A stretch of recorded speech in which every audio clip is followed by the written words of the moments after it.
자, 시청자 여러분 안녕하십니까? 유튜브 채널 JTB 뉴스가 선보이는 여의도 정치. 오늘은 정원호 성동구청장님을 모셨습니다. 자, 청장님 안녕하세요. 네, 안녕하세요. 정원호입니다. 저희 JTB 뉴스에 대해서 혹시 알고 계십니까, 청장님? 아, 예. 여기를 초대받아서 예. 네, 확인해 봤더니 꽤 네. 유명하더라고요. 감사합니다. 자, 바로 질문에 들어가도록 하겠습니다. 서울시장 지방선거 여론조사에서 우리 청장님의 인기가 꽤 높습니다. 그런데 이제 많은 분들이 생각하시기로 이재명 대통령이 일을 잘한다라고 공개적으로 이렇게 평가한 뒤에 지지율이 더 올랐다. 뭐 그런 반응이 나오던데 어떻게 보십니까? 아, 네. 그런 측면이 있죠. 예. 그 전에도 이제 높았지만 그 이후에 저에 대해서 몰랐던 분들한테 알려지는 계기가 됐었죠. 그래서 예. 그런 측면에서 굉장히 그런 면이 있었다 이렇게 말씀을 드리고, 아마 이게 이제 일 잘하는 시장에 대한 소구력 이런 게 좀 있었을 것 같고요. 예. 또 효능감이 좀 어필이 되지 않았나 그렇게 생각하고 있습니다. 저도 개인적으로 우리 청장님에 대해서 여론조사가 나올 때마다 이분이 성동구청장이다 알고는 있었는데 또 대통령께서 직접 언급을 하시니까 한 번 더 찾아보게 되는 계기가 됐습니다. 네, 그런 효과가 있었던 것 같습니다. 그런 것 같아요. 네, 예. 예. 자, 그러면 우리 청장님께서는 2014년에 처음으로 성동구청장이 되셨죠. 네, 그렇습니다. 네. 근데 그 당시에 이재명 대통령은 성남시장 재선이었어요. 예, 예. 그러면 두 분은 2014년 때부터 어떻게 소통이 이루어졌나요? 네, 그렇습니다. 단체장들끼리의 모임도 있고, 또 당에서 또 모임도 있고 해가지고 여러 차례 이제 만날 기회가 있었고, 그때마다 우리 이재명 시장님께서 이제 선배시잖아요. 4년 선배가 되는 거니까요. 제가 뭐 잘하는 정책들이 있으면 꼭 그 칭찬을 해주고 또 평가를 해주고 그러시더라고요. 예, 예. 네, 그래서 제가 그런 측면에서 굉장히 인상 깊었었습니다. 네. 예.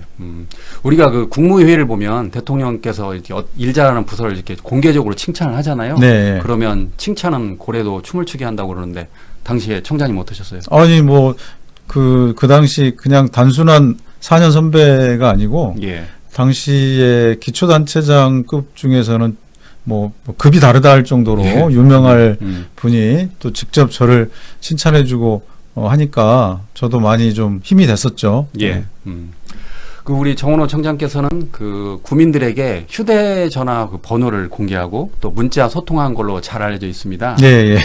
저도 지금 궁금한데 하루에 보통 몇 통의 전화하고 문자 받으세요? 최근에는 한 3, 40통 정도 오는 것 같습니다. 하루 평균에? 예. 예. 그래서 그런 걸 이제 주로 아침에 출근하자마자 한번 밤사이에 온 거 다 확인하고, 전부 다 확인하세요? 네, 답 드리고 퇴근 전에 한 번 더 보고 그렇게 예. 합니다. 네. 힘들거나 그러지 않으세요? 그걸 다 일일이 뭐 그냥 병원이가. 생활화되면 그냥 안 하면 이상합니다. 안 하면? 그러면 아까 말씀하신 대로 하루에 3, 40건의 문자를 다 이렇게 답장을 주신다고 그랬는데 그걸 또 뭐 공개적으로 이렇게 어떻게 표출을 하시나요? 어떠신가요? 아닙니다. 그건 개개인이 서로 개개인이? 주고받는 거니까 네. 공개적으로 표출할 일은 없고요. 예. 네. 받은 분이 간혹 올리긴 하더라고요. 그분이? 예, 이제 제가 이렇게 뭐 구청장한테 이렇게 답장이 왔다고 이렇게 이제 SNS에 올리거나 커뮤니티에 올리거나 그런 경우는 있어도 제가 공개하지는 않습니다. 그렇군요. 그러면 청장 입장으로서 굉장히 흐뭇할 것 같은데 어떠세요? 네. 아니 그렇죠. 네, 그렇게 해서 나중에 한참 뒤에 이제 그런 소식이 들리게 되면 그분들이 이제 제 이런 정책에 대해서 굉장히 만족감을 갖고 있구나, 그런 효능감을 갖고 계시구나, 그런 측면에서 보면 이제 느낌이 좋죠. 네. 제가 어디에서 본 기사로 기억하는데 이렇게 이제 문자를 주고받으면서 구민들의 정책을 그대로 반영하니까 방금 말씀하신 것처럼 효능감이 좋아서 평가도 좋다 뭐 그러던데 어떻게 평가하세요? 예, 그런 게 있습니다. 기본적으로 요즘 이제 구민들께서는 가장 첫 번째로 생각하는 건 이 정책이 좀 필요한 정책을 하고 있는지 아니면 구에서 쓸데없는 것들을 하고 있는 건지 이런 것에 대해서 되게 민감하신 것 같아요. 그래서 한마디로 얘기하면 이제 세금이 아깝지 않냐, 세금이 아깝지 않은 그런 행정에 대해서 굉장히 만족감을 느끼시고 그런 피부로 느끼는 행정들을 되게 높게 평가하시는 것 같습니다. 그러면 이런 문자 소통은 언제부터 하셨습니까? 초선 때부터 하셨나요? 네, 그랬죠. 초선 때부터는 했는데 그때는 이제 뭐 공식적으로 아예 공개적으로 한 건 아니고 오는 것에 대한 답변으로 이제 했던 예. 건데요. 재선하고 나서부터는 아예 이제 일부러 그쪽을 이용해서 이 번호를 이용해서 제안이나 문자를 주시라고 예. 매번 홍보를 했었습니다. 그러니까 그렇군요. 그때부터 이제 그게 활성화된 것 같습니다. 그 얼마 전에 그 매불쇼에서 최욱 씨가 우리 청장님한테 예고도 없이 직접 전화를 하니까 받으신 적이 있죠. 아, 예. 저도 그걸 뭐 깜짝 놀랐는데 예. 사전에 조율된 거 아니었죠? 예, 그럼요. 네, 네. 그거 모르신 것 같던데 어떠셨어요 예. 그때? 제가 이제 평상시에 전화가 오면 받는데 예. 회의 중이나 이럴 땐 또 못 받을 때는 그렇죠. 예. 콜백을 해드리거든요. 아 그때도. 예, 예. 그때도 콜백했을 때 아마 통화가 됐는데 예. 모르는 번호여서 누군지는 몰랐는데 최욱 씨라고 그래서 예. 제가 순간 좀 약간 당황했죠. 예. 근데 방송이었다고 하니까 또 더 당황스럽고. 네. 아 그때 좀 당황하셨어요? 근데 뭐 생방이라고 그러니까 이게 좀 이해가 잘 안 가더라고요. 그래서 왜 예. 생방에 나한테 전화하지? 네, 그런 예, 거죠? 예, 그런 것 때문에요. 그때- 나중에 이제 뒤에 좀 전후 사정을 보니까 이해가 갔는데 갑자기 콜백을 했는데 생방이라고 뭐 이것저것 물어보시니까 좀 예. 당황스럽긴 했죠. 네. 그런데 말씀 잘하시던데 제가 봤는데. 네. 아 그렇게 그러니까 일반 구민들도 전화가 오면은 바쁘실 때는 이제 나중에 콜백이라도 다 넣어주시는군요. 그렇죠. 네, 네. 와 대단하십니다. 그게 쉽지 않을 텐데. 자 그러면 만약 서울시장에 당선이 되신다면 어떻게 하실 거예요? 그러니까 당장 문자 건수가 지금 30건에서 몇 건으로 늘어날 거 예상하세요? 25배 늘어나면 뭐 대략 한 1000건 정도 되지 않을까 1000건. 싶은데. 예, 예. 그러면 그 많은 1000건을 어떻게 하실 거예요, 이제 그때는? 지금 생각해 보니까 할 수 있을 것 같습니다. 와. 네, 네. 왜냐하면 이제는 이제 뭐 여러 가지 기술이 발전하고 특히 예. 또 AI를 또 활용하면 1000건이라도 이렇게 분류별로 내용별로 분류해내서 이렇게 축축축 답을 하게 되면 또 이제는 말로 하면 또 이렇게 문자로 가는 시스템도 있으니까 예. 답변을 할 때 훨씬 더 빠르게 할 수 있을 것 같습니다. 지금도 그런 시스템을 도입할 수는 있는데 3, 40건 정도 되는 걸 하는데 굳이 뭐 그런 시스템까지 쓰느냐 해서 안 쓰는데요. 만약에 예. 1000건 정도 된다면 그런 시스템을 활용하면 시간은 그렇게 많이 걸릴 것 같지 않습니다. 네. 그러면 앞으로는 만약 서울시장이 되신다면 AI를 도입해서 시민들의 문자도 일일이 답하시겠다. 그렇게 생각하면 되는 건가요? 그렇죠. 중요한 건 제가 다 읽어보느냐거든요. 예. 왜냐하면 이제 시민들께서 어느 지점에 지금 시정에 대해서 불만이 있고 어느 지점을 불안해하고 또 무엇을 원하는지를 잘 알 수 있으려면 시민들의 의견을 잘 들어야 됩니다. 예. 근데 들을 수 있는 방법 중에 하나가 그 민원을 보는 거거든요.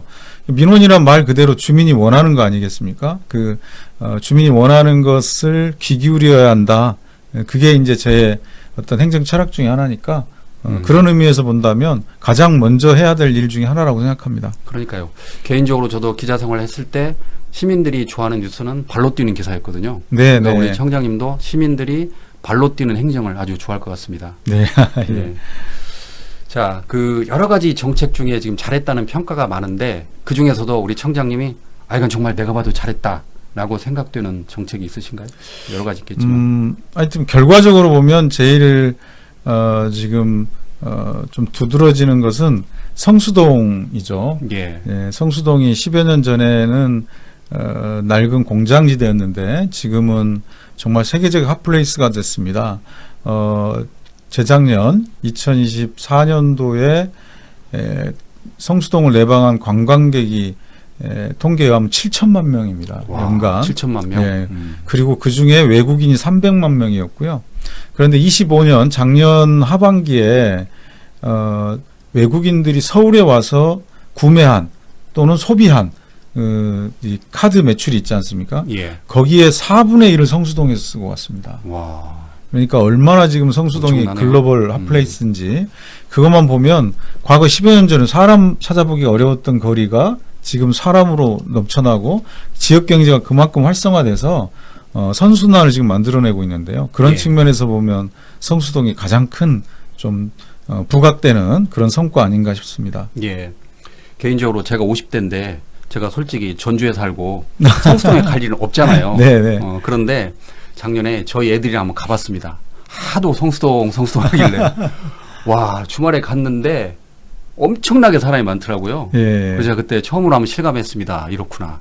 그래도 사고 한 번 안 났습니다. 아 그렇군요. 그렇게 인파가 많아도 예. 밥 먹는데 줄 서서 먹었어요. 예. 성수동 기다림이 미약입니다. 그렇군요. 그런데 이게 지금 그 젠트리피케이션 그러잖아요. 네네네. 그러니까 젠트리피케이션 방지 정책을 시행하신 거잖아요. 네. 그 당시에 이렇게 잘 될 줄 혹시 예측하셨어요? 저희가 도시재생 사업으로 지금 여기까지 온 건데요. 예. 민관 협력 도시재생 사업인데 성수동은 특징은 특히 이제 기업과 시민 또 뭐 특별하게 로컬 크리에이터들이 주연이었고요. 예.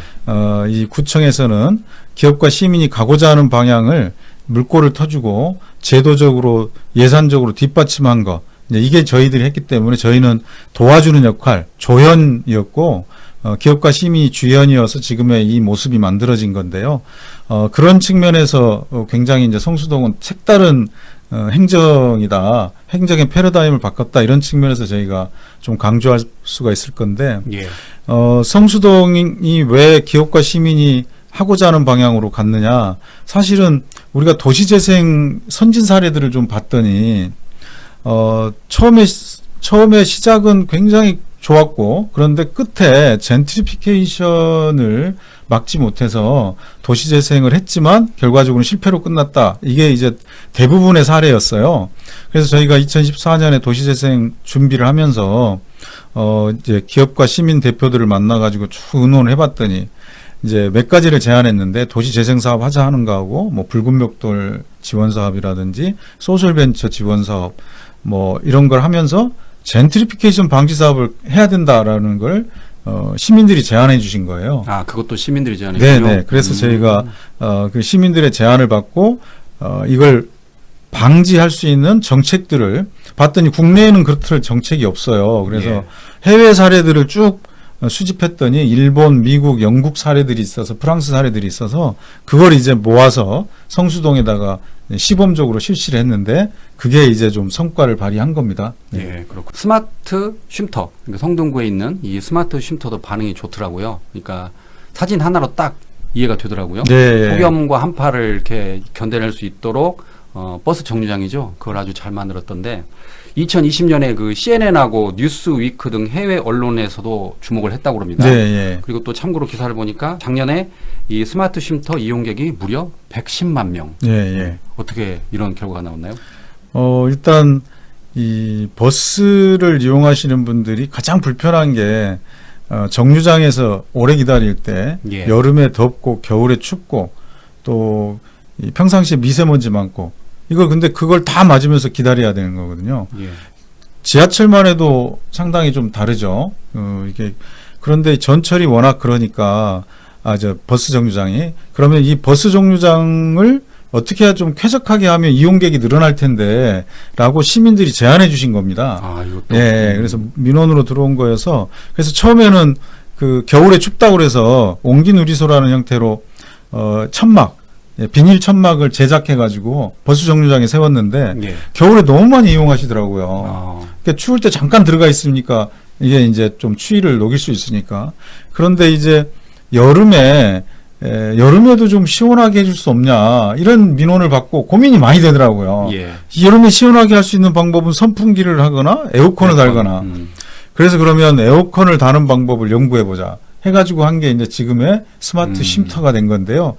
이게 마침 코로나 시기에 또 같이 겹쳐서 그때 문이 열릴 때 이 마스크를 쓰면 열리게끔 그리고 안에 소독 작용까지 다 할 수 있게 이 장치를 했는데 이게 이제 외국에서 보고 아주 그 미래형 스마트 쉼터 버스 예. 정류장이다 해가지고 외국에서 아주 굉장히 이슈가 됐던 그런 사례가 있습니다. 그래서 그 당시에 CNN에 나오기도 했군요. 네. 그러면 예산이 좀 많이 들을 거 아니에요? 네. 근데 어떻게 예산 부담을 이겨내셨어요? 이것도 사실은 이걸 하자는데 다 동의가 됐는데 예. 그러면 예산을 어떻게 만들 거냐? 당장 돈이 없으니까 내년에 할 거냐? 이러다가 이제 마침 국토부에서 스마트 솔루션 그 이 공모 사업이 있었어요.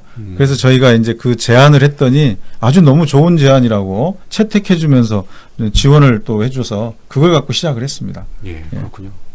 자, 이번에는 그 스마트 횡단 보도에 대해서 알아보겠습니다. 저도 참 이거 좋은 아이디어라고 생각했는데, 스마트 횡단 보도는 아예 그냥 그 바닥에 신호등을 설치하고 또 밤에는 또 운전자들이 잘 보일 수 있게 집중 조명으로 보행자를 더 잘 보이게 한다. 어떻게 보면 아주 간단한 아이디어인데 그걸 정책으로 이끄니까 반응이 또 좋잖아요. 네. 이것도 혹시 시민 아이디어? 네, 예. 그러니까 횡단보도가 위험하다는 거죠. 그래서 예. 그러면 어떻게 하면 좀 안전하게 할까 그런 것을 이제 연구하다 보니까 좀 전에 말씀하신 거에다가 정지선을 차량이 잘 지켜주면 횡단보도 다닐 때 안전하잖아요. 예전에 예. 혹시 기억날지 모르겠는데 양심냉장고라고 예. 이경규 씨 이경규 선생님 그걸 하던 건데 그거 잘 안 됐잖아요. 그 뒤로는. 예. 근데 그걸 어떻게 하면 그렇게 안전하게 지킬까 이걸 연구해서 이제 같이 또 한 게 정지선을 위반하면 차량 번호가 뜨게 예. 그거까지 이제 같이 넣어가지고 했는데 전체적으로 굉장히 이걸 설치하고 났더니 심리적으로 안정감을 느낀다가 90% 이상 되시고요. 예. 그리고 사고도 획기적으로 줄었습니다. 55% 정도 교통사고가 줄어들고 그러니까 이게 이제 안전하다고 느껴지기도 하고 실제 사고도 줄이고 그건 운전자나 그 보행자나 다 만족하는 사업이 된 거죠. 네. 그러면 차량 번호가 찍히는 해당 차량에는 과태료가 물리나요? 아니면 원래는 한 1년 시범 사업 하다가 과태료까지 하려고 그랬는데 예. 그거 안 해도 이미 잘 지켜지니까 이제는 안 하고 그냥 넛지 형식으로 그냥 이렇게 주의만 주는군요. 네, 그러니까. 네, 그렇습니다. 그러면 좋네요, 서로. 네. 네. 또 이번에는 그 스마트 흡연 부스가 있던데, 그러니까 그 담배 연기를 차단하는 음압 시설을 설치해 가지고 이 스마트 흡연 부스 때문에 흡연자는 물론 비흡연자도 반응이 좋다고 그러는데 그건 어떻습니까? 그 내용. 네, 이제 도심에 특히 이제 뭐 업무지구 같은 데 보면 간접 흡연으로 호소하는 분들 너무 많고 예. 또 흡연자들은 흡연할 데가 없으니까 거리로 나오잖아요. 거리로 나와서 피는데 지나가는 분들은 간접 흡연 호소하고 이 갈등이 굉장히 심합니다. 그래서 구청으로 막 신고 와서 흡연 단속해달라는 신고 있고 또 현장에 나가 단속하려 하면 피울 데도 없는데 세금 담배세 다 내는데 우리 뭐 흡연이라도 장소라도 만들어줘야 될 거 아니냐라는 또 호소. 예. 이게 이제 충돌하는 지점이죠. 그래서 이 갈등을 어떻게 풀까 고민하다가 이제 스마트 흡연 부스를 만들어내게 된 건데요. 그래도 민원이 1년에 한 300건씩 들어오는 지점이 있었습니다. 예. 그 지점에 어떻게 하면 민원을 해결할까 하다가 양쪽의 의견을 들어보니 이런 거예요. 이제 흡연자들은 흡연 부스 같은데 일반적 흡연 부스 같은데 들어가서 피면 옷에 냄새가 다 묻는다는 거죠. 그렇죠. 예. 그리고 비흡연자는 어차피 흡연 부스 있어도 문 열릴 때 담배 연기 다 나오니까 있으나 없으나 똑같은 거다라는 이제 불만이 있어서 흡연 부스가 그동안 사랑을 못 받았던 거죠. 예. 그럼 이걸 해결하자 해가지고 그러면 담배 필 때 싹 빨아들여서 아예 정화를 해서 내보내는 시설들을 만들어 보면 어떨까 해서 병원의 음압 시설을 흡연 부스 안에다 설치를 했습니다. 그러면 이 병균이 밖으로 못 나오게 문이 열려도 병균이 안 나오게 다 빨아들이는 시설이거든요. 그걸 흡연 부스에 설치했더니 흡연자들도 옷에 담배가 안 묻고 문이 열려도 밖으로 담배 연기가 안 나옵니다. 위로 다 빨아들여서 정화해서 나가거든요. 그런 시설을 해놨더니 양쪽에다 만족을 해서 그 지점에 민원이 제로가 됐습니다. 그래서 사회적 갈등을 획기적으로 줄였죠. 그러니까요. 네. 그럴만해요. 이건 그 제가 직접 겪은 사례인데 그 2025년 12월에 그 폭설이 와가지고 제설이 좀 어렵다라는 불만이 좀 많았는데 제가 지난번에 그 용산역에서 여의도까지 오는데 택시를 탔어요. 예. 근데 택시 기사분이 우리 청장님 칭찬을 많이 하더라고요. 왜 그렇습니까? 그랬더니 전 잘 모르는데 네. 성동구에 길이 오르락내리락 구간이 많다는 거예요. 네, 네, 예. 그런데 성동구는 제설 작업을 잘 해가지고 그 택시 기사분이 너무 편했다. 네. 그러면서 꼭 그 이야기 좀 해달라고 하더라고요, 저한테. 아이고, 감사합니다. 이건 제가 직접 겪었습니다. 네, 이제 성동구 제설은 예전부터 좀 몇 년 전부터 굉장히 좀 호평을 받았습니다. 예. 저희가 이제 금호동, 옥수동, 행당동, 왕심 이런 데가 구배가 좀 있어요. 언덕길이. 그래서 예전부터 제설이 되게 어려웠는데 그 부분들에 대해서 도로 열선을 이제 저희들이 다 미리 깔고 또 그래서 녹이는 부분들이 있고요. 또 눈이 내리기 전에 치운다라는 말이 있을 정도로 예. 미리 이제 그런 시설들을 설치하고 눈이 내릴 것 같으면 미리 사전에 이제 염화칼슘을 뿌려서 내리기 직전에 뿌려서 내리자마자 녹게 그렇게 하는 시스템을 저희가 갖춰서 진행하고 있습니다. 그 택시 기사분이 저한테 또 한 가지 제안을 했습니다. 우리 구청장님 만나면 꼭 이야기 좀 전해달라고 그러던데 그 밤에 그 학교 앞에 이제 속도 제한 구역이 있잖아요. 네, 예. 이제 교통사고를 막기 위해서 민식이법 때문에 시행된 제도인데 하루 종일 제한 속도가 이게 30km로 돼 있다. 그러니까 밤에는 좀 50으로 좀 상향 조정할 필요가 있지 않느냐라고 제안하시던데 어떻게 보세요? 아, 이거 좀 시행하고 있는 지자체도 있는데요. 예. 요거는 이제 서울시와 경찰청 협의가 좀 필요한 거여서 구청 단위로는 하기가 어려운데. 아, 그렇군요. 네, 요거는 기회가 되면 그런 방안들을 협의해 보도록 하겠습니다. 네. 참고로 전주시는 이미 시행하고 있습니다. 아, 예, 예. 그래서 낮에는 30km인데 이제 밤이 되면 8시 이후인가요? 밤 8시 이후 50으로 상향이 됩니다. 네. 그러니까 저도 겪어보니까 좋더라고요. 네, 그래서 네. 이거는 잘 한번 그 평가해 보시기 바랍니다. 네, 감사합니다. 자, 지금까지는 저희가 좋은 이야기만 했는데 네. 한번 이제 우리 구청장님의 약점을 한번 이렇게 이야기해 보도록 하겠습니다. 뭐 다른 시장 후보들은 보통 재선 3선 이상의 국회의원인데 네, 네. 청장님은 구청장, 그러니까 기초자치단체장만 딱 3번 하셨어요. 네, 예. 그래서 서울시장이 되기에는 국회의원과의 그 국회와의 그 소통이 적어서 약간 좀 이렇게 부족하지 않냐라는 지적도 있던데 어떻게 보십니까? 아, 뭐 이제 국회의원 경험이 있었으면 더 좋았겠지만 예. 그게 없더라도 이제 저희들이 좀 보완점을 좀 보완한다면 오히려 더 중요한 거는 이제 협력 관계라든지 갈등을 조정해내는 관계 이런 부분들을 좀 더 살려보면 좋겠다 그런 생각이 듭니다. 그래서 예. 좀 부족한 부분들은 보완하고 장점을 더 살리는 방향에서 해나가면 되지 않을까 그렇게 생각하고 있습니다. 오세훈 서울시장 정책에 대한 이야기를 해보도록 하겠습니다. 그 종묘 앞 고층 개발 그리고 한강버스 사업을 두고 지금 논란이 많은데 청장님은 어떻게 생각하십니까? 아, 이것도 사실은 이제 뭐 어떻게 보면 원칙을 지키면 간단한 문제였는데 예. 그 원칙을 지키지 않아서 생긴 문제라고 보는데요. 한강버스 같은 경우는 행정의 제일 원칙은 안전이거든요. 그래서 어떤 일을 아무리 좋은 일이어도 사전에 안전을 기본적으로 검토를 합니다. 그래서 이게 좀 위험하다고 생각하면 안 하거든요. 근데 사실 이게 그런 지점에서 좀 부족했다. 그래서 이제 장점만 너무 보고 하신 건데 예. 보통은 모든 정책엔 그늘이 있기 때문에 장점만 보고 하다가는 그 그늘 지점, 단점 때문에 오히려 더 단점이 부각돼서 그 일 자체가 무산되는 경우가 많거든요. 예. 근데 이번 한강버스 같은 경우도 안전 검토가 좀 부족해서 지금 사실 운행이 중단돼 있는 거죠. 그 지점에 첫 번째 문제가 있다 이렇게 생각합니다. 그리고 종묘 같은 경우는 그냥 사실 이건 조용히 해결할 수 있었던 일인데 이게 좀 시끄럽게 하면서도 해결이 안 된 일이죠. 예. 이건 제가 그때 여러 가지 논쟁이 됐을 때 주장을 해서 세계 유산 영향 평가를 받으면 이거는 빨리 해결할 수 있는 거다. 그래서 모두가 윈윈하는 선에서 해결할 수 있는데 그래서 세계 유산 영향 평가를 받으시라고 제안을 해드렸는데 예. 그걸 거부함으로써 지금 이까지 왔는데 이제 오도 가도 못하게 생긴 형국이죠. 예. 만약에 그때 받았으면 지금 상당히 진척이 됐을 겁니다. 예. 아, 직접 제안하셨군요, 그 당시. 네네네.